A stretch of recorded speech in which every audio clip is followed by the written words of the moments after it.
আশঙ্কাজনক অবস্থায় মাগুরায় বোনের বাড়িতে বেড়াতে গিয়ে ধর্ষণের শিকার ৮ বছরের শিশুটিকে নেওয়া হয়েছে ঢাকা মেডিকেলের পেডিয়াট্রিক ইনটেনসিভ কেয়ার ইউনিটে। এ বিষয়ে বিস্তারিত জানাতে আমাদের সঙ্গে যুক্ত আছেন সহকর্মী তানজিম শাফিন। সরাসরি চলে যাচ্ছি তার কাছে। শাফিন,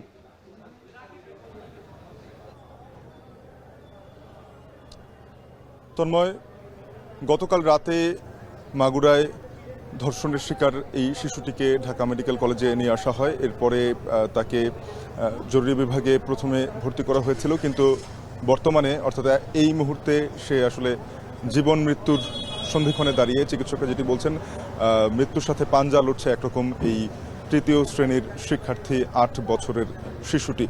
বৃহস্পতিবার সকালে তার বোনের শ্বশুর বাড়ি বা বোনের বাড়িতে সেখানে বেড়াতে যাওয়ার পরে ভোরবেলা সেখানকার যারা পরিবারের সদস্যরা রয়েছেন তারা শিশুটিকে দেখেন বাড়ির বাইরে অচেতন অবস্থায় পড়ে আছে, ক্ষতবিক্ষত রক্তাক্ত অবস্থায়। সেখান থেকে তারা পরিবারের সদস্যরা এবং স্থানীয়রা মিলে মাগুরা সদর হাসপাতালে নিয়ে যাওয়া হয়, 250 শয্যা বিশিষ্ট।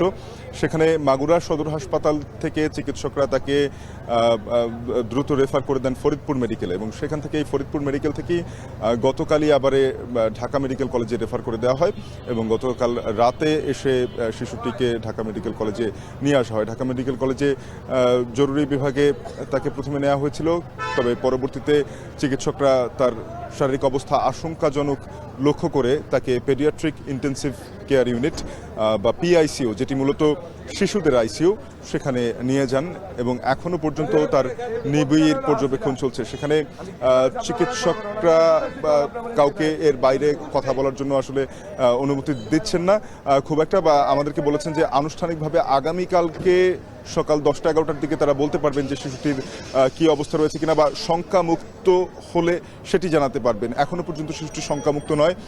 তার শরীরে বিভিন্ন অংশে ক্ষত রয়েছে এবং ব্যাপক রক্তক্ষরণ হয়েছে, সেটিও চিকিৎসকরা আমাদেরকে জানিয়েছেন। আমরা কথা বলেছিলাম শিশুটির যারা পরিবারের সদস্যরা রয়েছে তাদের সঙ্গে। তারা জানাচ্ছিলেন যে এই শিশুটির মাকে কয়েকদিন ধরেই তার বোন জানাচ্ছিলেন নানা ধরনের পারিবারিক সহিংসতা এবং উত্ত্যক্ত করার বিষয়গুলো।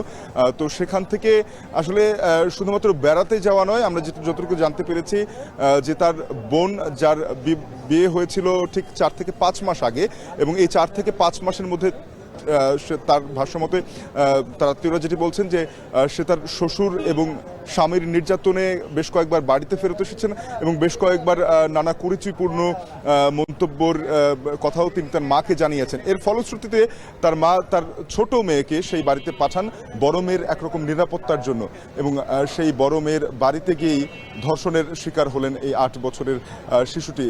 এখন তার অবস্থা আসলে কোনোভাবেই শঙ্কামুক্ত নয়, যেটি চিকিৎসকরা বলছেন, এবং আগামীকালকে আসলে যদি অবস্থার উন্নতি হয় সেক্ষেত্রে চিকিৎসকরা সাংবাদিকদের অর্থাৎ গণমাধ্যমের মাধ্যমে সবাইকে জানিয়ে দেবেন যে শিশুটি আসলে শঙ্কামুক্ত হতে পারলো কিনা। তো এই ছিল আমার কাছে সবশেষ, তন্ময়।